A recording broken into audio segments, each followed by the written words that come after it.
Waalaikumsalam warahmatullahi wabarakatuh. Bismillahirrahmanirrahim. Alhamdulillahirabbil alamin. Allahumma shalli ala sayyidina Muhammadin wa ala alihi wa sahbihi ajma'in. Amma ba'du. Alhamdulillah kula panjenengan sedaya sampun mirengaken penjelasan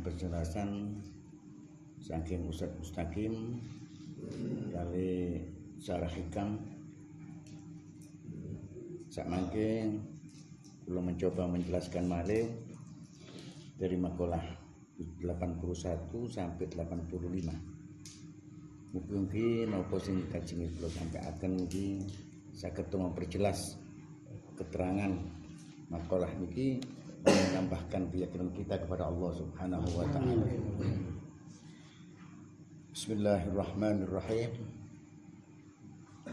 Innama ja'ala ad-daral akhirati mahallan li jazaa'i ibadihi al-mu'minin li'anna hadhihi ad-dara la tasa'u ma yuridu ay yu'tiyahum wa li'annahu ajalla aqdarahum an yujaziyahum fi dari la baqa'a laha.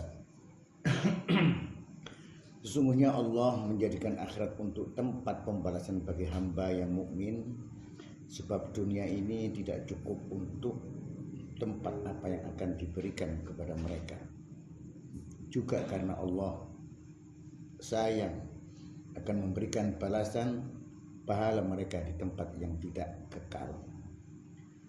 Makalah 81 menika Syekh Ibnu Athaillah njelasaken sak temene Gusti Allah niku kajenge bales amal-amal perbuatan orang-orang beriman niku wonten di akhirat.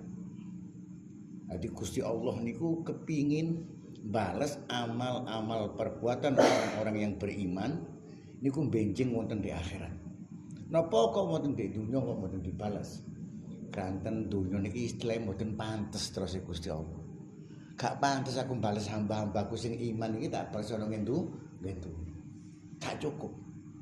Lho pengertian makalah niki maksudnya mengaten, mumpun sampai kados kula sampean ketika kita melakukan banyak ibadah kepada Allah dan iman kepada Allah, kemudian diuji oleh Allah di dunia ini dengan banyak kekurangan-kekurangan, mumpun sampai nggadahi prasangka nang Gusti Allah. Gusti Allah rupane wis gak sayang ambek aku. Atau yang lainnya, wah rupane percuma aku ibadah iki lek golek kecukupan wonten di dunya. Dan itu pun sampai karena Allah sudah menetapkan, menjelaskan terus Syekh Ibnu Athaillah orang-orang beriman sing ibadah temen nang Gusti Allah iku karepe ku diganjar gak ono ing dunya, gak pantes dunya iki diganjarane wong beriman, gak cukup. Saking sayangi Gusti Allah nang ngene wong beriman. Engko besok iku sing iso nyukupi untuk membalas amal-amalan orang-orang beriman. Lah iki hikmahnya yang niku wau, pun sampai ngresula, oleh wis ibadah temen kok sik carane urip iki kok sik gak enak, sik susah dan macam-macam. Pun sampai ngoten. Memang sengaja Allah memberikan pahala-pahala, balasan-balasan amal ibadah kita itu nanti di akhirat. Soalnya gak pantes dunia ku sifatnya gak kekal. Jadi ibadah kula sampean iki sifatnya gak kekal. Ibadah sampean kekal napa mboten? Ibadah sampean kekal napa mboten? Mboten. Soalnya ana waktu nih, enggak. Engko wayahe Isya ya sembahyang Isya. Iki gak sembahyang. Kok maghrib sembahyang gak kekal. Tapi Allah akan membalas dengan balasan-balasan sing kekal. Lah balasan sing kekal iku, sing abadi niku wonten di akhirat.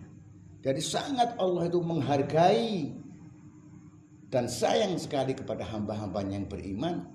Ibadah-ibadah ini ku benjing dibalas wonten di akhirat. Paham nggih? Kemudian makalah selanjutnya, man wajada samrata amalihi ajilan fahuwa dalilun ala wujudil qabul ajila. Siapa yang dapat merasakan buah dari amal ibadahnya di dunia ini, maka itu dapat dijadikan tanda diterimanya amal itu oleh Allah Subhanahu wa taala kelak besok wonten dina kiamat. Makalah 82 menika Syekh Ibnu Athaillah jelasaken. Sinten mawon khususnya bagi orang-orang salik ini. Sinten mawon sing nglakoni ibadah iso ngrasakno manisnya ibadah. Iso ngrasakno nikmat ibadah. Iku saged digawe tandha bahwa amal iku diterima besok ana akhirat ambek Gusti Allah. Lah kados kula sampeyan iki kira-kira ngrasakno manisnya ibadah. Buahnya ibadah termasuk ngeten. Niki secara syariatnya ngeten. Secara syariatnya itu kados kula nglakon ibadah contohnya salat. Enggak. Salat 5 waktu apa sembahyang besok diterima ambek Gusti Allah apa mboten kan mboten semerap ya. Lek kepingin semerap maka harus ada buah daripada salat itu. Napa hasilnya? Buah itu hasil. Hasil disebutna wonten di Al-Qur'an. Aqimis sholata innas sholata tanha 'anil fahsya'i wal munkar. Tegakkanlah sholat. Sesungguhnya sholat itu mencegah daripada perbuatan keji dan munkar. Lek kula sampeyan sedaya nglakoni ibadah sholat. Kemudian setiap harinya sampeyan bisa mencegah perbuatan keji dan munkar, itu buah daripada sholat. Lah lek iku sing sampeyan buktekno iki secara syariat nggih. Lek iku sampeyan buktekno berarti ndudukno lek sembahyang sampeyan iku besok diterima ambek Gusti. Paham maksudnya? Lah itu. Kemudian secara hakiki, secara hakikatnya begini. Kula sampean nglakoni ibadah iku ngrasa nikmat.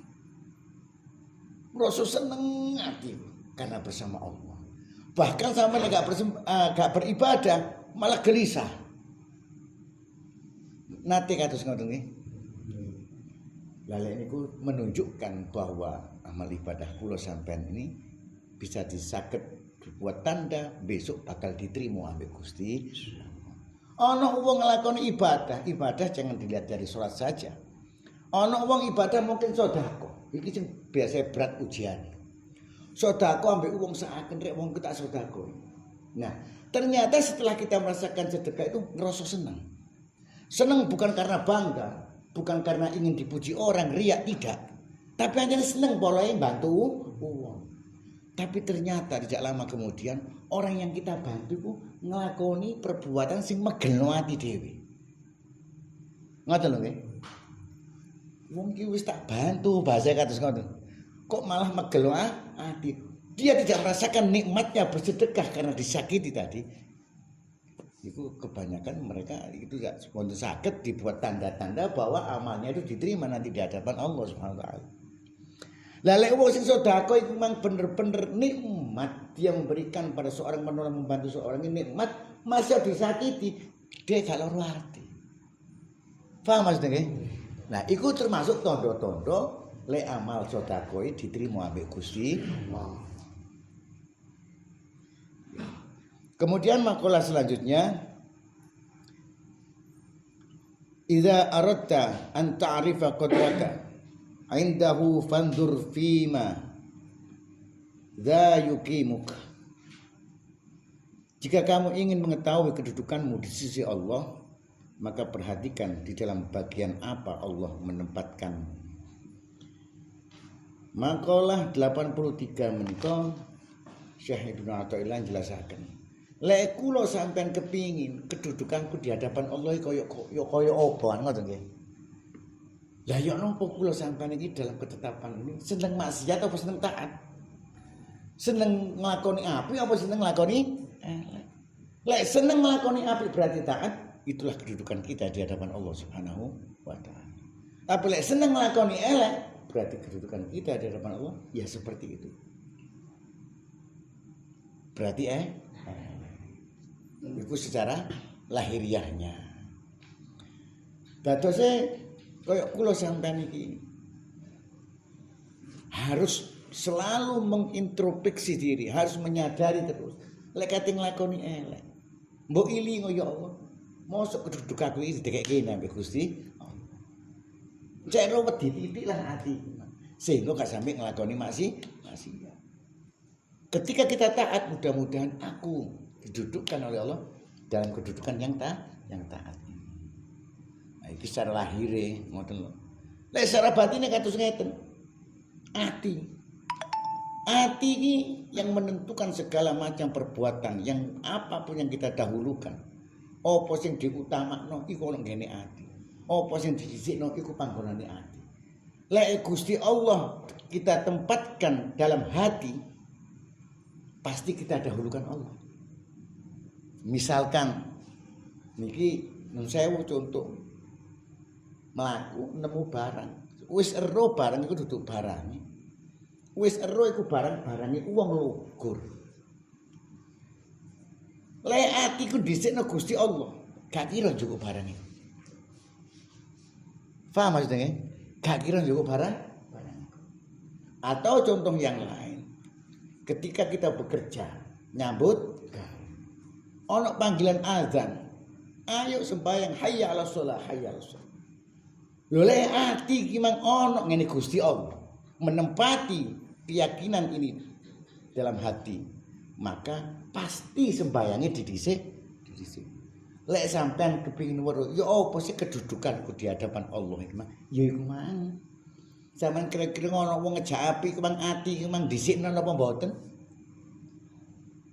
Apa malah wis engko ae ibarate sembayang engko ae sik jam pira apa ngoten? Apakah melakukan kebaikan ini menunggu orang harus melihat dan mengetahui sehingga memuji-mujinya apa kados ngoten? Soale lek wong atine iki mang wis yakin tok nang Gusti Allah. Allah kedudukannya menempati hati ini. Maka dia gak ngelok sapa-sapa kepengin nglakoni apik, gak peduli ana wong, gak peduli dipuji wong, gak peduli dilokno wong. Ati iki mang ndeloki nang Gusti Allah. Iki dalam amal perbuatan. Lah sakniki ya napa? Nggih sampeyan takon awake dhewe-dhewe. Apa kula sampeyan iki kados ngoten apa sak walike mboten semrap sampeyan. Maka apabila kita ingin tahu apa yang disampaikan oleh Syekh Ibnu Athaillah ini, mengetahui kedudukan kita di sisi Allah, kaya apa? Lek ati diisi ambek keyakinan kepada Allah, berarti kita pasti mendahulukan apa yang diperintah oleh Allah. Apa yang kita utamakan apa yang dimaukan Allah. Tapi ati iki mang isine kaya apa sak liyane Gusti Allah, berarti kedudukan kita di hadapan Allah seperti itu. Lek kula sampean ndekek Gusti Allah iki yakin ana di ati, maka Gusti Allah pun akan memperhatikan kita seperti kita memperhatikan Allah Subhanahu wa taala. Kemudian makalah selanjutnya, mata razaqat ta'ah wal ghina bihi anha fa'lam annahu qad asbahu 'alaika ni'amahu zahiran wa batinan. Apabila Allah telah memberi rezeki kepadamu berupa perasaan puas melakukan taat pada hal lahirmu, dan mereka cukup kaya dengan Allah dalam hatimu sehingga benar-benar tidak ada sandaran bagimu kecuali Allah, maka ketahuilah bahwa Allah telah melimpahkan kepadamu nikmat lahir dan batin, zahiran wa batinan. Makalah 84 Syekh Ibnu Athaillah jelasaken, umpamine Gusti Allah nyukani kula rezeki, dateng kula panjenengan sedaya rezeki berupa perasaan puas ketika melakukan taat, dan kemudian merasa cukup ono di hati hanya bersama Allah, iku kula termasuk ambek sampean iku angsal nikmat karunia lahir batin. Lek kula panjenengan sedaya nglakoni ibadah-ibadah salat secara syariat, secara lahiriah, sampean lek gak sembahyang koyo bingung ya. Koyo ketinggalan opo ngoten. Terus mari sembahyang lega. Dadi sembahyang mang khusuk atau gak khusuk lega. Mari ngoten sampean duwe ati iki mang cukup merasa tenang, merasa bahagia, merasa tentram karena bersama Allah. Lek sampean duwe rasa ati koyo ngoten, keyakinan kados ngoten, berarti kula sampean iki wis angsal karunia nikmat Allah zahiran wa batinan, lahir lan batin. Tapi kebanyakan kados kula panjenengan niki tingkatane gak sampai sempurna ngoten. Ancene lek ninggalo sembahyang ati iki gak tenang. Tapi ketika hati ini tidak merasa cukup hanya bersama Allah, maka cukup dengan yang lainnya. Iku sing kuwata nggih. Kados kula sampeyan ngoten rasane. Hati iki gak cukup hanya bersama Allah. Tapi bersama yang lain yang seakan-akan bisa membawa kita bahagia. Padahal tidak ada yang bisa membuat bahagia hati kita kecuali kita bersama Allah Subhanahu wa ta'ala. Abot misalnya wis mari sembahyang tenang. Ati kok gak iso tenang. Iya men iki dhuwit gak ono, usah ge cicilan ngono. Ketika bingung ya apa sih kaya ngoten. Waduh berarti sih durung tingkatan.